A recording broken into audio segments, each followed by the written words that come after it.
జింక నాటేటప్పుడు పులి ఎంత ఓపికగా ఉంటుందో తెలుసా? అట్లాంటిది మరి పులిని ఆట ఆడాలంటే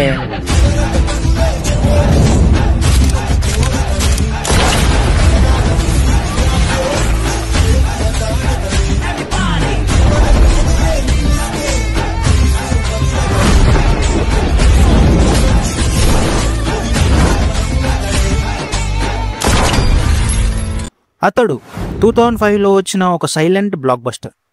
త్రివిక్రమ్ మహేష్ గారి కాంబోలో వచ్చిన ఈ సినిమా రిలీజ్ అయ్యి 20 years కావచ్చింది. అయినా చూసిన ప్రతిసారి ఒకటే ఫ్రెష్ ఫీల్ వస్తుంది.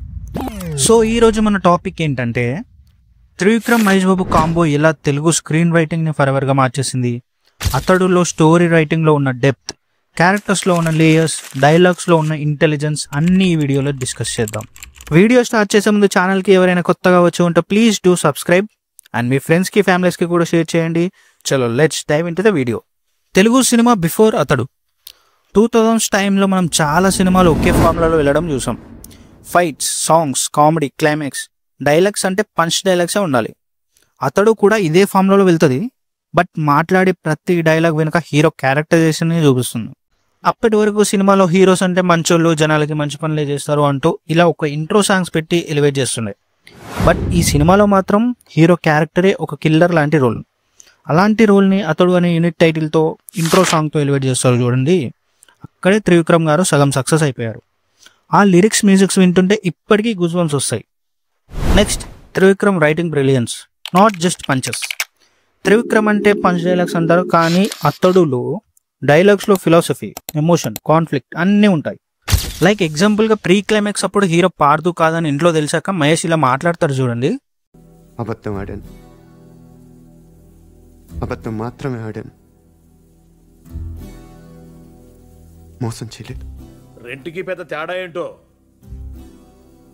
నిజం చెప్పకపోవటం అబద్ధం, అబద్ధాన్ని నిజం చేయాలనుకోవటం మోసం. ఈ డైలాగ్లో చాలా డెప్త్ ఉంటుంది. హీరోకి ఒక గిల్ట్ ఫీల్ కూడా ఉంటుంది. ఫ్యామిలీ మీద ఎంత లవ్ ఉందో మనకు క్లియర్గా కనిపిస్తుంది కూడా. అలాగే సునీల్తో మాట్లాడే మాటలు కూడా ఫిలాసఫికల్గా, పోయిట్రిక్గా వినిపిస్తాయి మనకి. అది త్రివిక్రమ్ రైటింగ్లో ఉండే మ్యాజిక్. బ్రహ్మానందం గారి క్యారెక్టర్ ఎక్స్ప్రెషన్స్తో మాత్రమే కామెడీ చేయకుండా త్రివిక్రమ్ స్టైల్ ఆఫ్ కామెడీ, పంచెస్తో ఫ్రెష్గా ఉంటుంది ఈ రైటింగ్. తర్వాత character arc, even side role matters. త్రివిక్రమ్లో జీనియస్ ఏంటంటే హీరోకి మాత్రమే కాకుండా ప్రతి క్యారెక్టర్కి ఒక ఆథెంటిక్ వాయిస్ ఉంటుంది. హీరోలో స్టార్టింగ్ నుండి ఎండ్కి వచ్చేసరికి ఏదో ఒక చేంజ్ రావాలి. దీన్నే క్యారెక్టర్ ఆర్క్ అంటారు. ఈ ఆర్క్ అనేది స్టోరీకి ఎంత కన్విన్సింగ్గా ఉంటే సినిమా అవుట్పుట్ అంత బాగా వస్తుంది. అతడు సినిమాలో లిటరల్గా హీరో పేరుతో పాటు మనిషి కూడా మారుతూ వస్తాడు. ఒక క్రిమినల్ నుండి ఫ్యామిలీ మ్యాన్గా టర్న్ అవుతాడు. ఇదే క్యారెక్టర్ ఆర్క్. ఈ మార్క్తోనే కథ కంప్లీట్ అవుతుంది, మనకు ఒక మంచి సాటిస్ఫాక్షన్ కూడా ఇస్తుంది. ఒక ప్రోటాగనిస్టే కాదు, స్టోరీలో సపోర్టింగ్ క్యారెక్టర్స్కి కూడా ఒక ఇండివిజువల్ క్యారెక్టర్ ఆర్క్ అనేది ఈ సినిమాలో మనం చూస్తాం. Let's look at each characters arc. Number 1, Anjaneya Prasad. ఈ పాత్రకి క్యారెక్టర్ ఆర్క్ లాయల్ ఆఫీసర్ నుంచి లాస్ట్లో తప్పు చేసిన నందుని వదిలేసే వరకు వెళ్తుంది. ప్లాన్ చేసిన వాడు ఆత్మహత్య చేసుకున్నాడు. ఇంకా ఈ కేసులో మిగిలింది ఒకడే, నందు. ఇంకేం పారదు కవర్లు.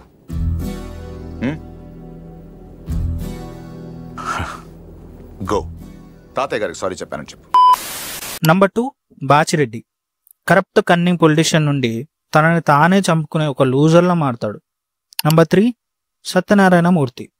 మనవడు తన దగ్గర లేడనే బాధ నుండి మనవడి డెఫినేషన్ని మార్చే తాతయ్యలా మారుతాడు.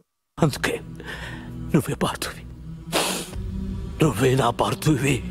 నువ్వు నేరం చేసావని వాడెవడో అన్నాడు. ఇప్పుడు యుద్ధం చేయమని నేను చెప్తున్నాను.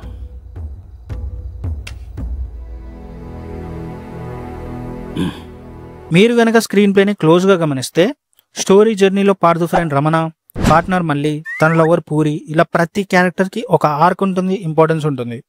Next main important, setup and pay of. సినిమాలో చిన్నపిల్లలు తాతయ్య గన్ తీసుకొని ఆ గన్లో గోళీలు వేస్తూ ఆడుకోవటం మనం చూస్తాం.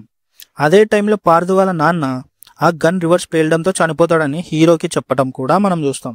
కట్ చేస్తే చిన్నపిల్లలు గోళీల లెక్క చూస్తూ ఒకటి తక్కువైంది ఏంట్రా అని మాట్లాడుకుంటారు. ఇక్కడ మనకి మైండ్లో రిజిస్టర్ చేస్తారు ఏంటంటే ఆ గోలీ గన్లో ఉండిపోయింది అని. దీన్నే సెటప్ అంటారు. ఇదంతా ఆడియన్స్కి ముందే హింట్ ఇచ్చేసి మిగతా సినిమాలో ఎక్కడ ఈ టాపిక్ రాకుండా ఓవర్ షాడో చేస్తారు. క్లైమాక్స్ ఫైట్లో విలన్ని చంపడానికి అదే గన్ని హీరో తీసుకెళ్తాడు అండ్ మధ్యలో ఆ గన్ విలన్ చేతిలోకి వెళ్తుంది. అప్పుడు ఏంట్రా విలన్ హీరోని చంపేస్తాడా, ఏం జరుగుతుంది ఇప్పుడు అనే టెన్షన్ని కూడా క్రియేట్ చేస్తారు. అదే టైంలో విలన్ గన్ని పేల్చగానే అందులో ఆల్రెడీ గోలీ ఉండటం వల్ల ఆ గన్ రివర్స్లో వెళ్తుంది. సడన్ గా ముందు ఇచ్చిన హింట్ గుర్తొచ్చి ఆడియన్స్ క్రేజీ రాసాడ్రా ఈ సీన్ అనుకుంటారు. దీన్నే పే ఆఫ్ అంటారు. ఈ సినిమా తర్వాత జనాలకి మహేష్ గారి మీద పర్సెప్షన్ కూడా మారిపోయింది. He became the go to guy for class plus mass roles. ఇంకా మ్యూజిక్ విషయానికి వస్తే ఎంత చెప్పినా తక్కువే. Intro song, visiting card scene, pre climax లో టెలిఫోన్ బూత్ తర్వాత వచ్చే బీజియం, అబ్బా ఇలా మాట్లాడుకుంటూ పోతే చాలానే ఉన్నాయి. ఆ రేంజ్ లో ఇంపాక్ట్ ఇచ్చింది మణిశర్మ గారి మ్యూజిక్. ఈ సినిమా టీవీలో వస్తేనే ఫ్యామిలీ అంతా ఒక్కచోట కూర్చొని హ్యాపీగా ఎంజాయ్ చేసే సినిమా. అలాంటిది నువ్వు రిలీజ్ అంటున్నావు, చూసుకోమలా. అండ్ ఫైనల్ గా why Athadu is a timeless classic అని సింపుల్ గా చెప్పాలంటే, no cringe comedy, no forced elevation, decent female character, villain with motive, hero with conflict, story with soul, dialogues with depth, BGM with impact and acting with class. This is why Athadu isn't just a movie. It's a reference for screenplay, performance and writing. And that's what defines a classic. అతడు సినిమాలో మీకు నచ్చిన scene ఏంటి comment చేయండి. If you are a proud Telugu cinema lover then like, share and subscribe. And రీరిలీజ్కి ఎంతమంది వెళ్తున్నారో కూడా కమెంట్ చేయండి. నెక్స్ట్ వీడియోలో ఇంకో మంచి సినిమా టాపిక్తో కలుద్దాం.